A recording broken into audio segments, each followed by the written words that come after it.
Halo, hai, selamat pagi, selamat siang, selamat malam, dan pastinya selamat berbahagia. Teman-teman, ini udah waktunya podcast pagi. Kalau sudah ada podcast pagi, berarti udah waktunya nih kamu untuk penutup buku dari semua kesedihan kamu. Nah, sekarang senyum dong. Ayo, coba deh tersenyum. Nah, bukankah tersenyum itu ternyata sumber kebahagiaan yang paling gampang ya? Nah, sekarang coba deh, sambil kamu tetap tersenyum, tuliskan di komentar. Terima kasih karena saya bisa tersenyum dan bahagia. Tuliskan begitu, karena kamu luar biasa.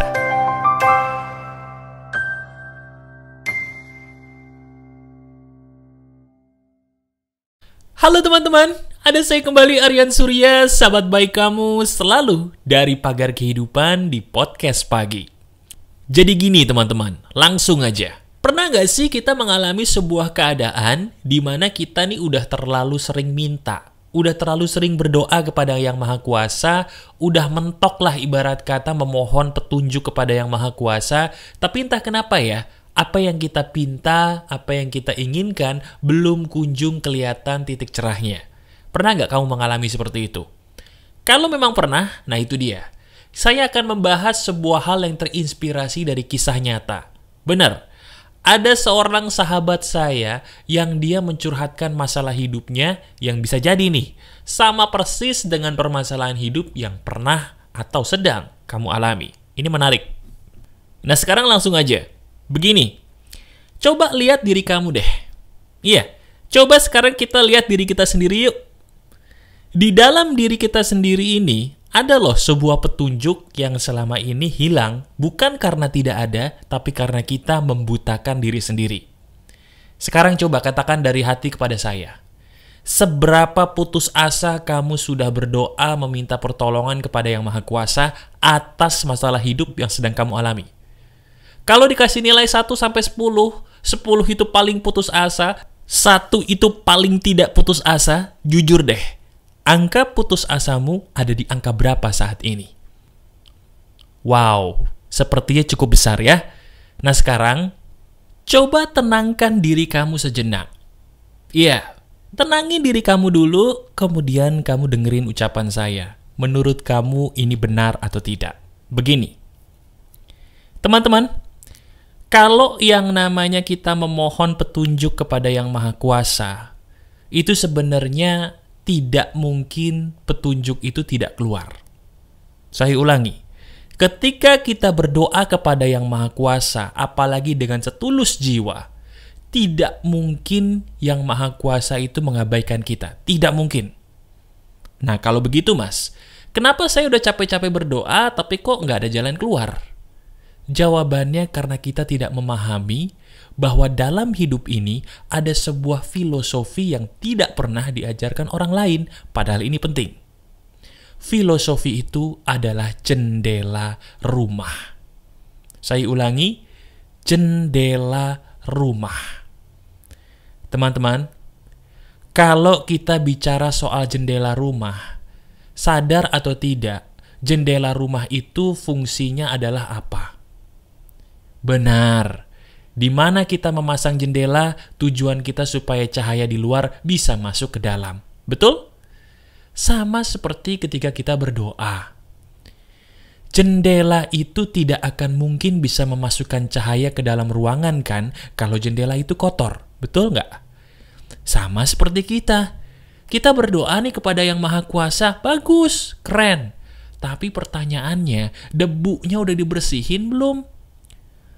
Kalau kita ibaratkan, petunjuk dari Yang Maha Kuasa itu ibarat cahaya. Kalau cahaya itu pengen masuk ke dalam hidup kita, bersihin dulu debu-debu kehidupan kita. Sama seperti jendela rumah tadi. Kalau kita ingin cahaya matahari itu masuk ke dalam rumah kita, jendelanya sudah bersih belum dari debu-debu?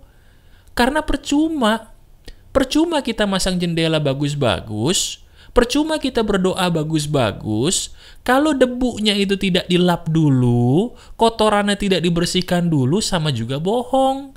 Karena apa? Cahayanya tidak bisa masuk. Sama seperti kita. Kita berdoa nih kepada Yang Maha Kuasa, Tapi debu-debu kehidupan kita tidak dibersihin dulu.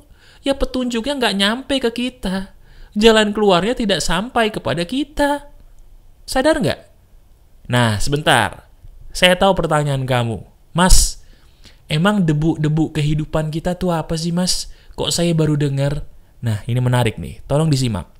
Debu-debu yang saya maksud dalam kehidupan adalah perbuatan kita yang sayangnya mengandung dosa.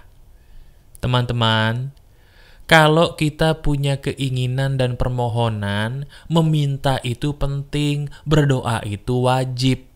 Tapi yang paling penting dan paling wajib adalah rutin dong bersihin jendela kehidupan kita. Rutin dong bersihin dosa-dosa kita dulu. Ada teman saya meminta begini, Mas, saya ini lagi pusing, saya punya hutang piutang. Hutang saya banyak, saya udah berdoa kepada Yang Maha Kuasa nih, tapi kok nggak dikabulin, masalah saya ada terus, Mas, kenapa ya? Terus setelah saya dengar ceritanya, kalian tahu nggak kenapa dia? Dia itu ternyata menutupi hutang piutangnya dengan berdusta. Dia berdusta supaya apa? Tidak dikejar sama lintah darat. Dia berdusta supaya apa? Supaya diberikan waktu lebih lama lagi untuk berhutang. Siapa di antara kamu yang pernah punya pendapat sama seperti teman saya tadi? Berdusta itu boleh dengan maksud menyelamatkan diri. Teman-teman, maaf ya. Berdusta itu tetap aja berdusta. Mengandung dosa. Dan itu yang menjadi debu kehidupan bagi teman saya tadi.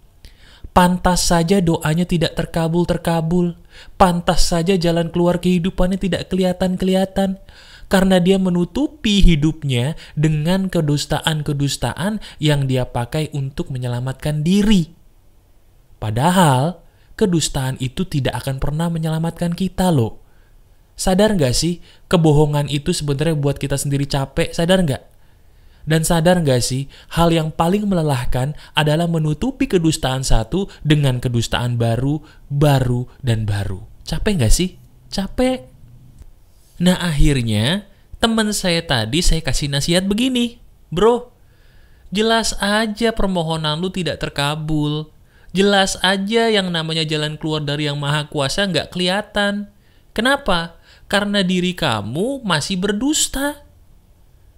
Ya tapi kan gue nyelamatin diri. Kalau gue nggak bohong nanti gue diinilah, nanti gue dikejar-kejar lah. Nah gini, teman-teman, kalau kamu menonton video saya berarti kamu termasuk sahabat pagar kehidupan, betul?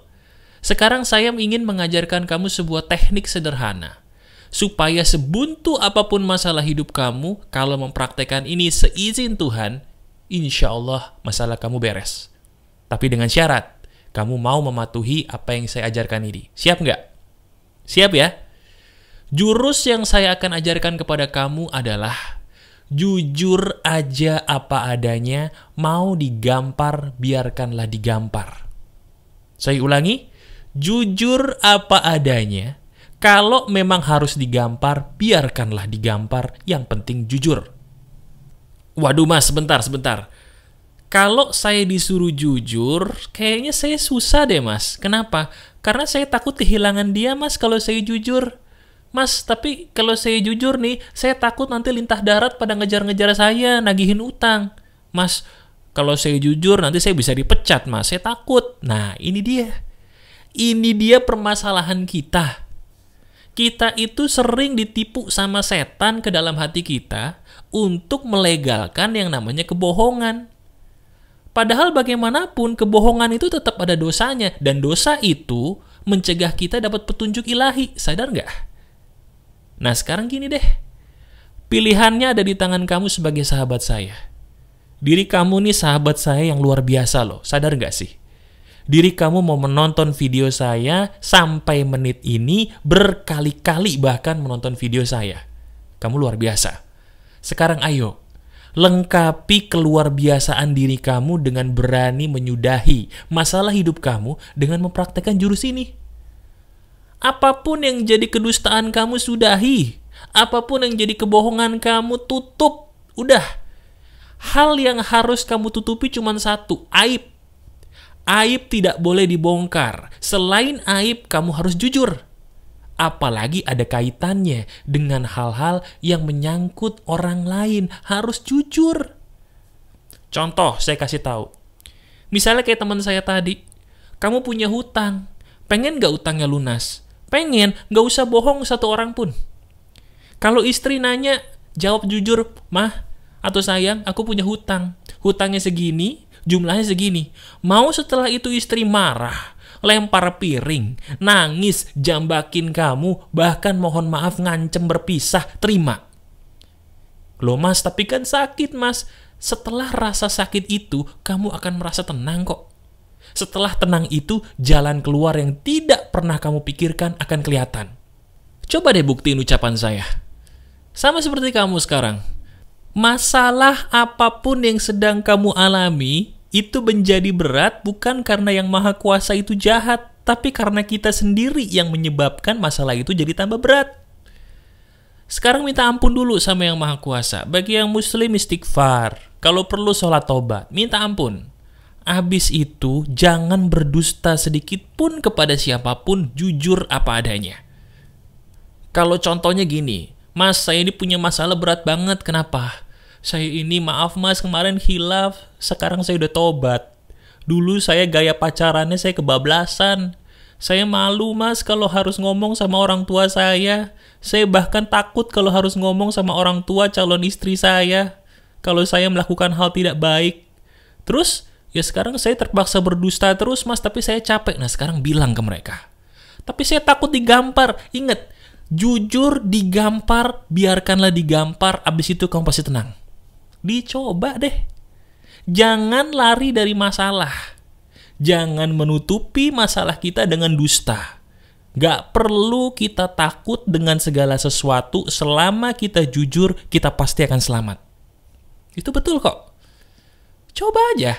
Ya, diri kamu lagi cari cewek atau lagi cari cowok, gak usah sok jadi orang sempurna deh. Kamu punya kekurangan apa sekarang? Kalau ngomong gagap, jadilah gagap. Gak usah sok-sok sempurna ngomongnya, tidak boleh gagap. Maju sebagai orang gagap, jujur apa adanya. Diri kamu punya kekurangan apa? "Mas, muka saya berjerawat." Biarkan berjerawat. Kalau diri kamu menutupi dengan bedak setumprak, dengan bedak satu kaleng, nanti begitu nikah bedaknya luntur, pasangan kamu apa gak kaget?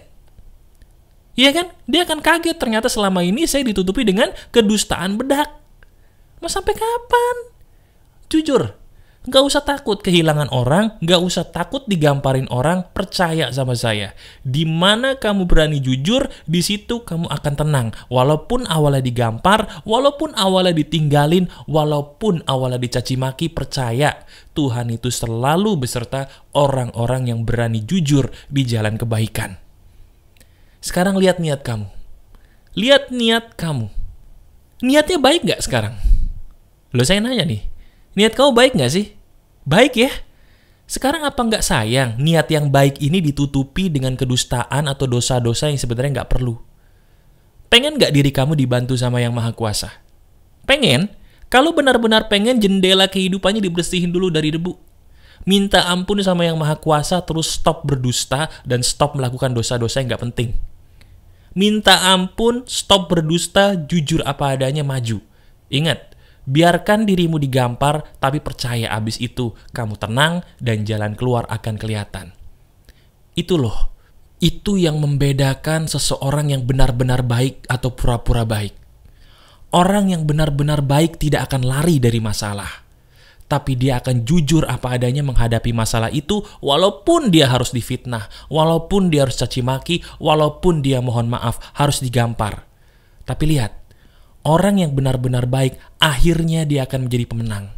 Dan masalah hidupnya satu persatu akan dibereskan oleh Yang Maha Kuasa. Bisa kamu lihat. Sekarang pertanyaannya ada di tangan kamu sendiri jawabannya. Diri kamu ini sudah bosan belum sih menghadapi masalah yang seperti ini lagi?